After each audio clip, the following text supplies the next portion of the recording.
الذين ابيضت وجوههم ففي رحمة الله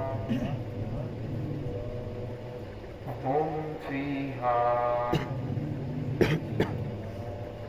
خالدون تلك آيات الله نتلوها عليك بالحق وما الله يريد ظلما للعالمين ولله ما في السماوات وما في الأرض وإلى الله ترجع الأمور. بسم الله الرحمن الرحيم يوم تبيض وجوه وتسود وجوه فأما الذين اسودت وجوههم أكفرتم بعد إيمانكم فذوقوا العذاب بما كنتم تكفرون وأما الذين ابيضت وجوههم ففي رحمة الله وهم فيها خالدون تلك آيات الله نتلوها عليك بالحق وما الله يريد ظلما للعالمين ولله ما في السماوات وما في الأرض وإلى الله ترجع الأمور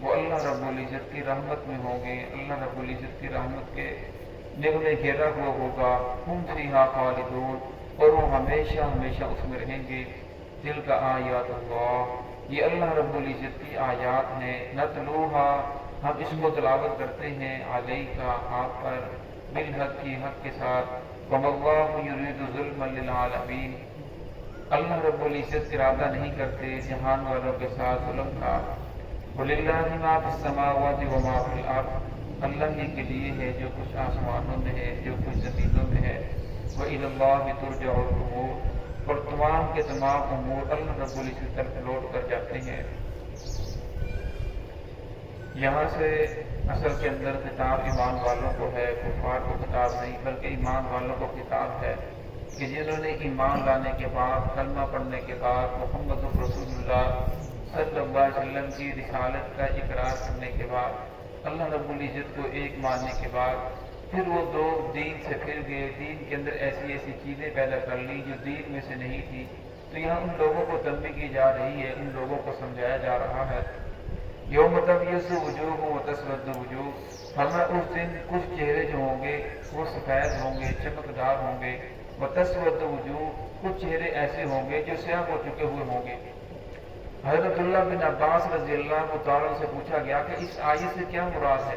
تو انہوں نے فرمایا کہ اس سے مراد یہ ہے، یوم تبیض وجوہ، سفید چہرے سے مراد اہل سنت کے چہرے ہیں، اور تسود وجوہ، سیاہ چہروں سے مراد اہل بدعت کے چہرے ہیں۔ عبداللہ بن عباس رضی اللہ تعالیٰ عنہ دوسرے درجے کے بڑے مفسرین میں سے شمار ہوتے ہیں۔ پہلے نمبر کا حضرت عبداللہ بن مسعود رضی اللہ تعالیٰ عنہ تھا، چھوٹا قد، بالکل چھوٹے سے معلوم ہوتے تھے، لیکن علم کے اندر، قرآن پاک کی تفسیر کے اندر انہیں پہلا درجہ حاصل تھا، اور اسی طرح فقہات کے اندر پوری امت کے فقیہ انہیں کہا جاتا تھا۔ دوسرے نمبر پر عبداللہ بن عباس رضی اللہ تعالیٰ عنہ کا درجہ تھا۔ جب رسول اللہ صلی اللہ علیہ وسلم دنیا سے رخصت ہوئے تو ان کی عمر 14-15 سال تھی، تو یہ رسول اللہ صلی اللہ علیہ وسلم کی دعا کی وجہ سے تھا۔ آپ صلی اللہ علیہ وسلم قضاء حاجت کے لیے گئے تو عبداللہ بن عباس رضی اللہ تعالیٰ عنہ ان کے لیے پانی کا لوٹا بھر کر رکھا، اور بڑی مناسب جگہ پہ رکھا جہاں پردے کا پورا انتظام تھا۔ تو رسول اللہ صلی اللہ علیہ وسلم نے پوچھا یہ پانی کس نے رکھا ہے؟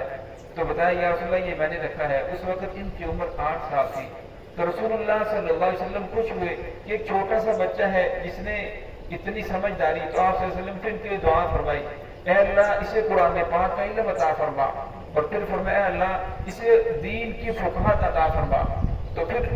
اللہ رب العزت نے دین کی اتنی سمجھ عطا فرمائی کہ عمر رضی اللہ تعالیٰ عنہ جو مجلس شورا تھی ان کے اندر انہیں بٹھاتے تھے، تو باقی صحابہ کرام نے اعتراض کیا یہ بچے ہیں، مجلس کے اندر بہت ساری ایسے باتیں بھی ہوتی ہیں جو وہاں کے اندر فی الفور انہیں بیان کرنا نہیں ہوتا، تو ان سے کوئی بات باہر نکل جائے گی، آپ انہیں نہ بٹھایا کریں۔ تو عمر رضی اللہ عنہ نے فرمایا کہ یہ علم کے اندر بہت بڑا درجہ رکھتے ہیں، یہ بڑے سمجھدار ہیں، لیکن پھر بھی بات کے اندر کچھ لوگوں نے پھر اعتراض کیا۔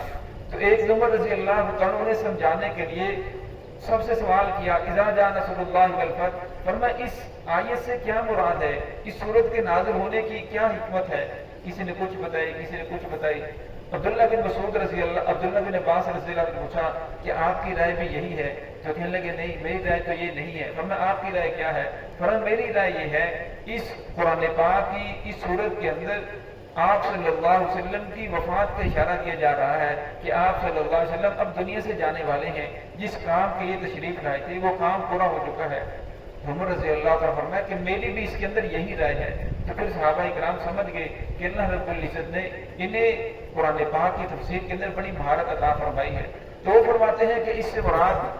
ہے جو تبیض وجوہ، جن کے چہرے سفید ہوں گے، اس سے مراد اہل سنت ہے، اور جن کے چہرے سیاہ ہوں گے ان سے مراد اہل بدعت ہیں۔ فرمایا رسول اللہ صلی اللہ علیہ وسلم قیامت کا دن ہوگا، حوض کوثر کے اوپر تشریف فرما ہوں گے، اور پیاس کی شدت کی وجہ سے لوگ حوض کوثر کے پاس جائیں گے، اور جس آدمی نے حوض کوثر کا پانی پی لیا پھر جنت میں داخل ہونے تک اسے پیاس نہیں لگے گی۔ تو کچھ لوگ ایسے ہوں گے جنہیں فرشتے دھکیل رہے ہوں گے، دور دھکیل رہے ہوں گے، اور وہ بار بار پھر آ رہے ہوں گے، تو ایک طرف شور سا ہوگا، رسول اللہ صلی اللہ علیہ وسلم فوراً اس طرف متوجہ ہوں گے اور کہیں گے کہ انہیں کیوں دھکیل رہے ہو، یہ تو میرے امتی معلوم ہوتے ہیں۔ تو آپ صلی اللہ علیہ وسلم سے کہا جائے گا کہ یہ وہ لوگ ہیں جنہوں نے آپ کے جانے کے بعد دین کے اندر ایسی ایسی خرافات پیدا کر لی تھی جو دین میں سے نہیں تھی۔ تو رسول اللہ صلی اللہ علیہ وسلم نے فرمایا پھر میں بھی یہی کہوں گا کہ ان کو میری آنکھوں سے دور کر دو، ان کو میری آنکھوں سے دور کر دو، پھر ان لوگوں کو آپ صلی اللہ علیہ وسلم کی آنکھوں سے دور کر دیا جائے گا۔ تو یہاں فرمایا جا رہا فَأَمَّا الَّذِينَ اسْوَدَّتْ وُجُوهُهُمْ، بہرحال وہ لوگ جن کے چہرے سفید ہوں گے، جن کے چہرے سیاہ ہوں گے، ان سے کہا جائے گا اَكَفَرْتُمْ، کہ تم نے کفر کیا تھا، پہلے تو ایمان لائے، کلمہ پڑھا، مسلمان ہو گئے، لیکن پھر اس کے بعد کافروں والے کام کرنا شروع کر دیے، دین کے اندر ایسی ایسی چیزیں پیدا کر لی جو دین کے اندر نہیں تھی، اور دین کو آپ نے اپنی رائے کے مطابق، اپنی خواہشات کے مطابق استعمال کرنا شروع کر دیا۔ جو رسول اللہ صلی اللہ علیہ وسلم لے کر دین آئے تھے اس کے مطابق آپ نے چھوڑ دیا۔ سارے کی ساری چیزوں کی بنیاد ایک ہے کہ وہ ہمیں رسول اللہ صلی اللہ علیہ وسلم کی بات کے اوپر یقین آ جائے، ایمان کا، آخرت کا، قرآن پاک کا۔ اب میں دعویٰ کرتا ہوں کہ میں رسول اللہ صلی اللہ علیہ وسلم کی رسالت کا اقرار کرتا ہوں، رسول اللہ صلی اللہ علیہ وسلم اللہ کے آخری نبی ہیں، اب میں دعویٰ زبان سے تو کر رہا ہوں، اگر میرا عمل اسے ثابت کر رہا ہے تو میں اپنے دعوے کے اندر سچا ہوں، اگر میرا عمل رسول اللہ صلی اللہ علیہ وسلم کے خلاف ہے، اللہ کے دین کے خلاف ہے، تو پھر میں اپنے دعوے کے اندر سچا نہیں ہوں کہ میں نے مرنا ہے، مرنے کے بعد اٹھنا ہے۔ اپنے دعوے کے اندر سچا اسی وقت ہوں گا جب میرا کردار اس بات کی گواہی دے کہ میں رسول اللہ صلی اللہ علیہ وسلم کے طریقے کے اوپر چلنے والا ہوں۔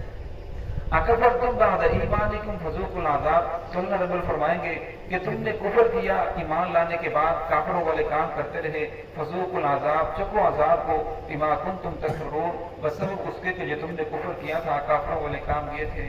وَأَمَّا الَّذِينَ ابْيَضَّتْ وُجُوهُهُمْ، بہرحال وہ لوگ جن کے چہرے سفید ہوں گے، ففی رحمت اللہ، وہ اللہ رب العزت کی رحمت کے اندر ہوں گے، ہم فیہا خالدون، اور اس میں ہمیشہ ہمیشہ رہیں گے۔ حدیث پاک کے اندر آتا ہے، آپ صلی اللہ علیہ وسلم نے فرمایا کہ میری امت کے جو لوگ ہوں گے ان کے وضو والے اعضاء چمکیں گے، چہرہ چمکے گا، پیشانی چمکے گی، ہاتھ پاؤں چمکیں گے، اور کچھ لوگوں کی سفیدی بہت زیادہ ہوگی، چمک بہت زیادہ ہوگی، اور کچھ لوگوں کی چمک تو ہوگی لیکن چمک کم ہوگی۔ فرمایا جن لوگوں نے برائی کے اندر بھی مبتلا رہے اور ساتھ ساتھ نیکی بھی کرتے رہے، فرمایا ان کے چہرے کے اوپر بھی چمک ہوگی، اعضاء چمکیں گے لیکن ان کی چمک کم ہوگی۔ تلک آیات اللہ، فرمایا یہ اللہ رب العزت کی آیات ہیں، نتلوہا، ہم اس کو تلاوت کرتے ہیں علیک آپ پر، بالحق کی حق کے ساتھ، وما اللہ یرید ظلم للعالمین، اللہ رب العزت جہان والوں پر ظلم نہیں کرتے۔ اب ہم جو بھی کام کرتے ہیں اگر ان کاموں کو رسول اللہ صلی اللہ علیہ وسلم کے طریقے کے مطابق کیا جائے تو وہی دین بن جائے گا۔ اب رات کو سونا تو ہر شخص نے ہے،